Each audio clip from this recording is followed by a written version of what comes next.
हरि ओम तत्सत। गीता जी में आज द्वितीय दिन विविध प्रकार की उपासनाओं का फल वर्णन चल रहा है। गोविंदाचार्य देवानां पितॄणां यक्ष रक्षसां उपासना च भूतानां फलं प्रोक्तं तु भावतः।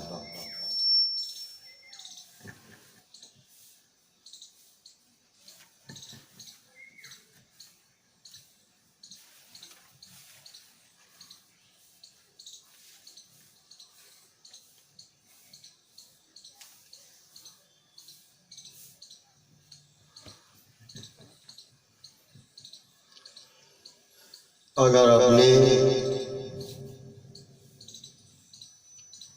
में निष्काम भाव हो, यानी किसी भी कार्य को करने के बाद फल की इच्छा ना हो, और जिसकी सेवा की जाए उसमें भगवत बुद्धि यानी भगवान का भाव हो, क्यों कि सारा विश्व ही भगवान का स्वरूप है और उसको भगवान स्वरूप माने, वह सेवा परमात्मा प्राप्ति कराने वाली ही होती है।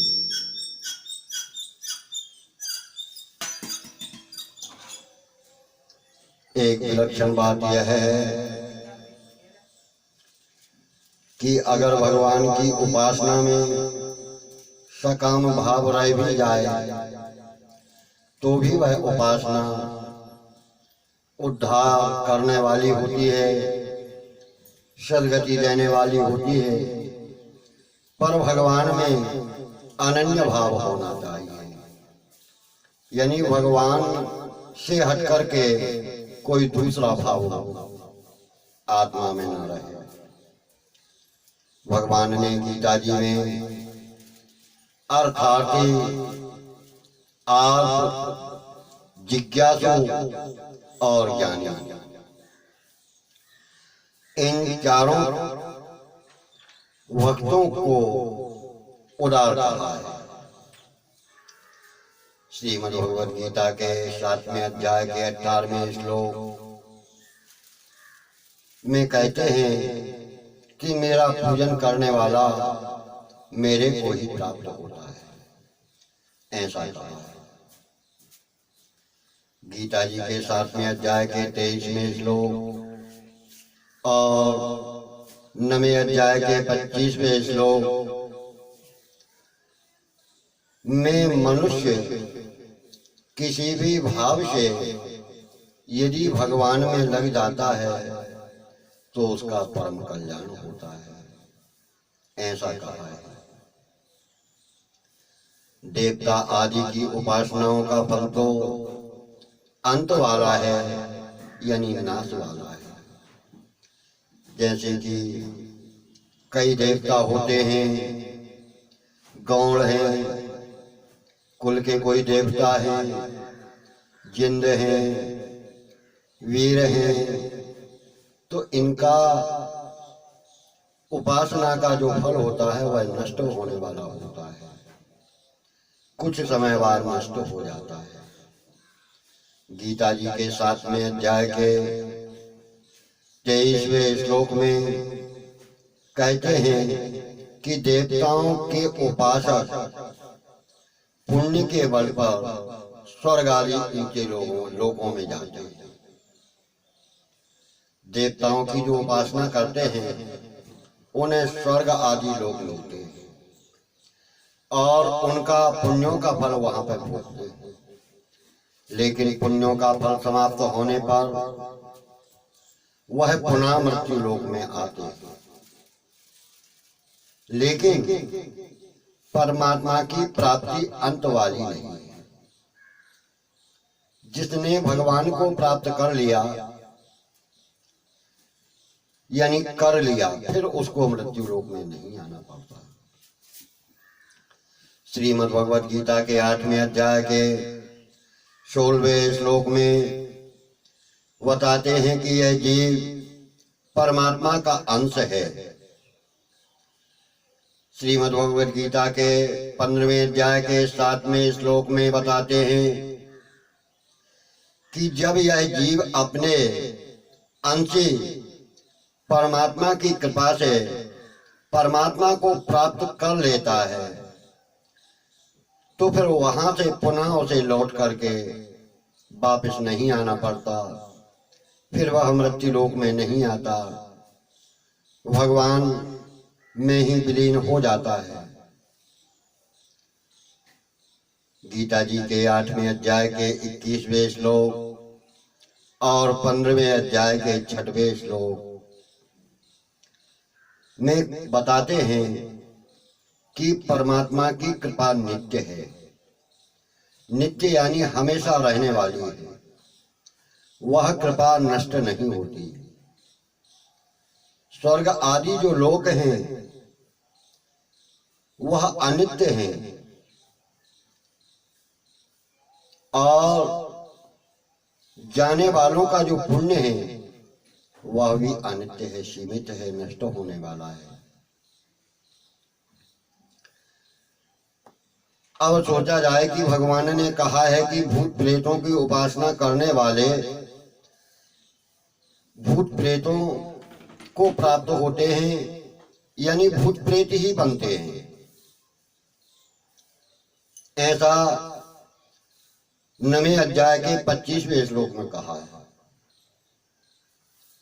तो इसका समाधान यह है कि भूत प्रेतों की उपासना करने वालों के अंतःकरण में भूत प्रेतों को ही महत्व दिया जाता है, उन्हीं का स्थान रहता है और भूत प्रेत ही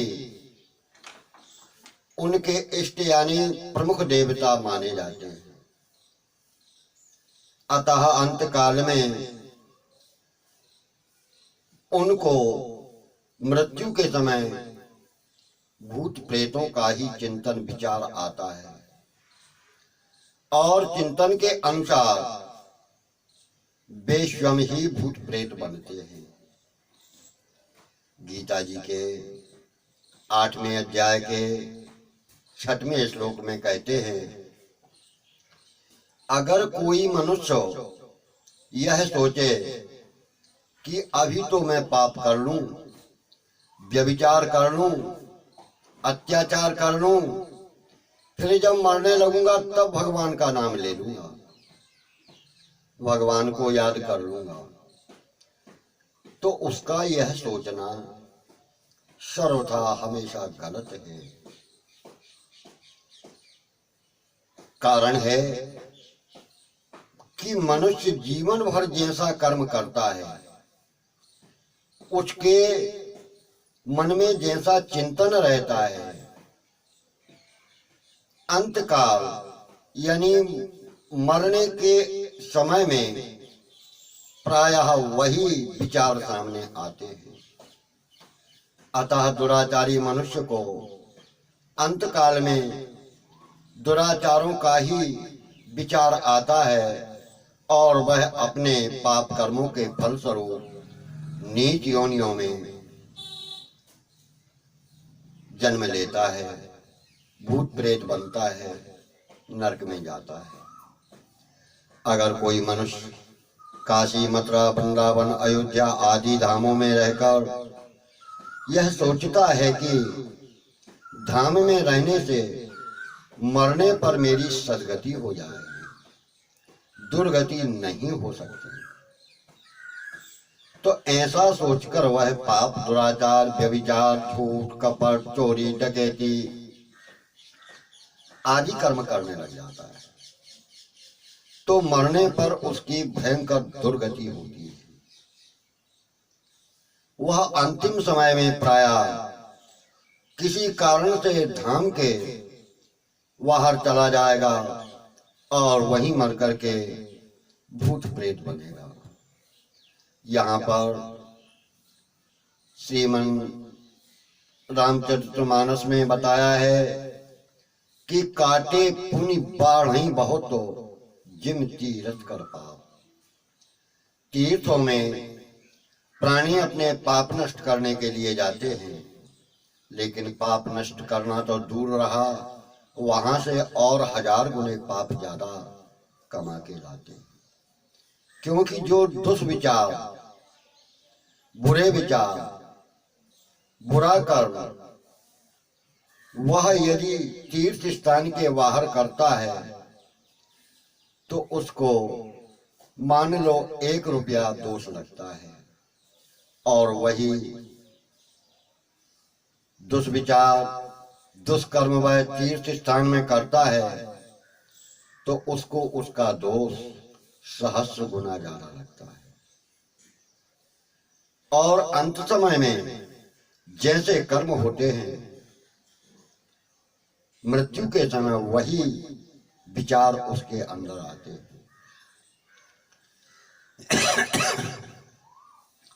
और ऐसा जीव मृत्यु के बाद भूत प्रेत की योनियों को प्राप्त होता है।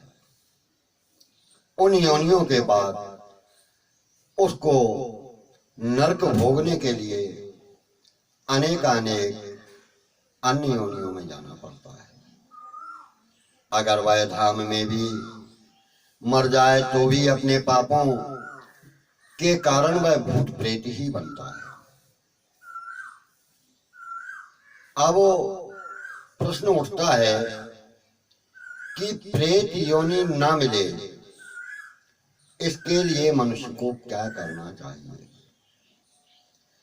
मनुष्य शरीर केवल परमात्मा प्राप्ति के लिए ही मिलता है। जैसे मकान का प्रमुख दरवाजा होता है, उस दरवाजे से ही आवागमन होता है। इसी प्रकार 84 लाख योनियों में मनुष्य की योनि एक दरवाजे की तरह है। चाहे वह सदगति प्राप्त कर ले या दुर्गति प्राप्त कर ले, क्योंकि श्री रामचरितमानस में कहा है कि मानस तन गुण ज्ञान निधाना। मनुष्य का शरीर गुण और ज्ञानों का निधान यानी खजाना है। अन्य जो योनि होती हैं, कीट पतंगों की, पशु आदि की, उनमें केवल ज्ञान उतना ही सीमित रहता है कि अपनी भूख को शांत कैसे करें और उनका किस बात में हित है, केवल उतना ही ज्ञान होता है। मनुष्य शरीर केवल परमात्मा प्राप्ति के लिए ही मिलता है कि ईश्वर को प्राप्त किया जाए। अतः मनुष्य को संसार में जो भोग विलास आदि सामग्रियां हैं, उनमें आसक्ति न रखकर, उनमें प्रेम न रखकर, उनमें लगाव न रखकर, उनमें न फंसे, परमात्मा की शरण में हो जाना चाहिए। इसलिए वह अधोगति से, भूत प्रेत आदि योनियों से बच सकता है। जो यहां से चला जाता है, मर जाता है, उसको प्रेत कहते हैं। उसके बाद में मृतक कर्म किए जाते हैं, उनको शास्त्रीय भाषा में प्रेत कर्म कहते हैं। जो पाप कर्मों के फलस्वरूप भूत पिशाच की योनियों में चले जाते हैं, उनको भी प्रेत कहा जाता है। अतः यहाँ पाप के कारण नीच योनियों में गए हुए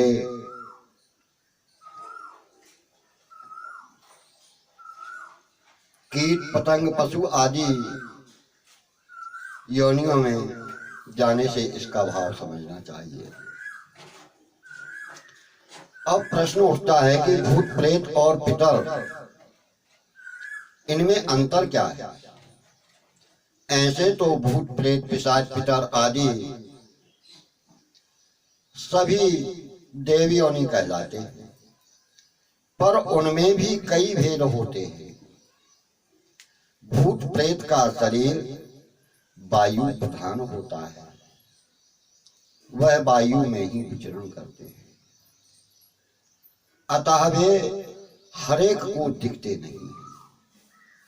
अगर वे स्वयं किसी को अपना रूप दिखाना चाहें तो वे दिखा सकते हैं। उनको मलमूत्र आदि अशुद्ध वस्तुएं ग्रहण करना पड़ती हैं, खाना पड़ती हैं। वे शुद्ध अन्न जल नहीं खा सकते, परंतु कोई उनके नाम से शुद्ध पदार्थ दे दे तो वे उसे खा सकते हैं, ग्रहण कर सकते हैं। भूत प्रेतों के शरीर से दुर्गंध आती है।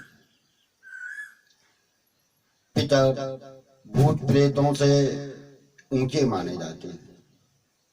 पितर प्रायः अपने कुटुंब के साथ ही संबंध रखते हैं, अपने परिवारजनों से छोड़कर अन्य किसी से संबंध नहीं रखते, और उसकी रक्षा भी करते हैं, उसकी सहायता भी करते हैं, उसको अच्छी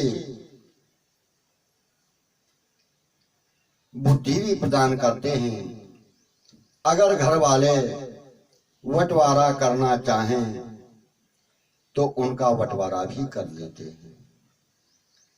पितर गाय के दूध से बनी गरम गरम खीर को ग्रहण करते हैं, गंगा जल जैसा ठंडा जल उसे पीते हैं, शुद्ध पदार्थ ग्रहण करते हैं। कई पितर घर वालों को दुख भी देने लगते हैं, तंग भी करने लगते हैं, तो उनके स्वभावों का भेद अलग होता है। जैसे मनुष्यों में चारों वर्णों का ऊंच नीच का स्वभाव का भेद रहता है, ऐसे ही पितर भूत प्रेत पिशाच आदि में भी उनके वर्ण जाति आदि का भेद होता है। कौन से मनुष्य मरने के बाद भूत प्रेत बनते हैं? जिस मनुष्य को खान पान अशुद्ध होता है, जिसके आचरण खराब होते हैं, जो दुर्गुणी होता है, बुरे गुण जिसके होते हैं, दुराचार, दूसरों के साथ में जिसका आचार व्यवहार अच्छा न हो, जिनको दूसरों को दुख देने का ही स्वभाव बन गया हो, जो केवल अपनी ही जिद को पूरा करना चाहते हैं, ऐसे मनुष्य मरने के बाद क्रूर स्वभाव वाले भूत प्रेत बनते हैं। ये जिनमें प्रविष्ट होते हैं उनको बहुत दुख देते हैं, और मंत्र आदि से भी अच्छी तरह नहीं निकलते। जिन मनुष्यों का स्वभाव सौम्य होता है, दूसरों को दुख देने का नहीं होता, परंतु सांसारिक वस्तु, स्त्री पुरुष, धन जमीन आदि में जिनकी ममता आसक्ति रहती है, लगाव रहता है, ऐसे मनुष्य मरने के बाद सौम्य स्वभाव वाले यानी शांत स्वभाव वाले भूत प्रेत बनते हैं। ये किसी में प्रविष्ट हो भी जाएं तो उसको दुख नहीं देते, और अपनी गति का उपाय भी बताते हैं कि वह इस गति से कैसे मुक्त होंगे और घर वाले उसके लिए क्या उपाय करें। जिनको विद्या आदि का बहुत अभिमान मद होता है, उस अभिमान के कारण जो दूसरों को नीचा दिखलाना चाहते हैं, दूसरों का अपमान तिरस्कार करना चाहते हैं, दूसरों को कुछ भी नहीं समझते, ऐसे मनुष्य मरकर ब्रह्म राक्षस बनते हैं। अब उर्दू अल्फाज में ब्रह्म राक्षस को जिन्न कहते हैं, जिसे अपभ्रंश भाषा में जिंद बोलते हैं। तो ऐसा जानकार ब्राह्मण इन अपराधों के कारण ब्रह्म राक्षस की योनि को प्राप्त होता है। ये किसी में प्रविष्ट हो जाएं, किसी को लग जाएं, किसी को पकड़ लेते हैं, तो बिना अपनी इच्छा के उसको छोड़ते नहीं। उन पर कोई भी तंत्र मंत्र जंत्र की शक्ति काम नहीं करती। दूसरा कोई इन पर मंत्रों का प्रयोग करता है तो उन मंत्रों को ये स्वयं बोल देते हैं। ये सत्य घटना है। दक्षिण में मोरोजी पंत नाम के एक व्यक्ति बड़े विद्वान थे। उनको विद्या का बहुत अभिमान था। वे अपने समान किसी को विद्वान नहीं मानते थे। सबको नीचा दिखलाने का उनका भाव रहता था। एक बार की बात है कि दोपहर के समय अपने घर में स्नान करने के लिए नदी पर जा रहे थे। मार्ग में एक पेड़ पर दो ब्रह्म राक्षस बैठे हुए थे।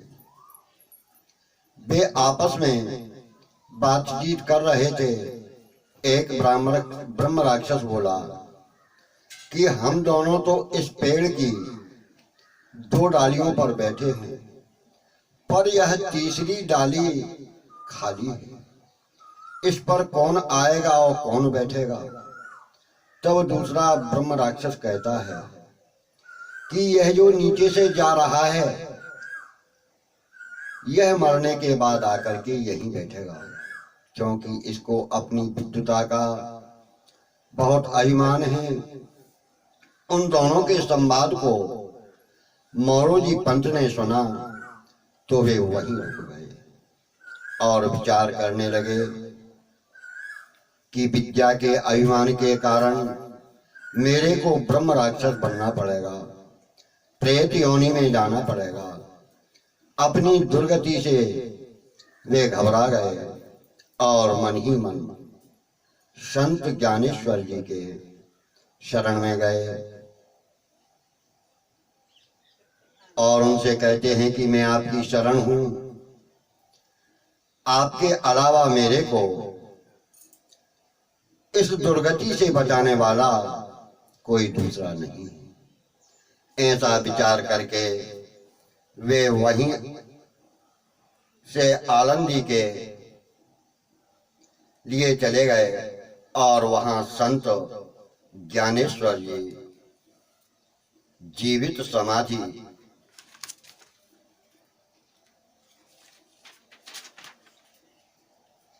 ले चुके थे। फिर वे जीवन भर वहीं रहे, घर आए ही नहीं।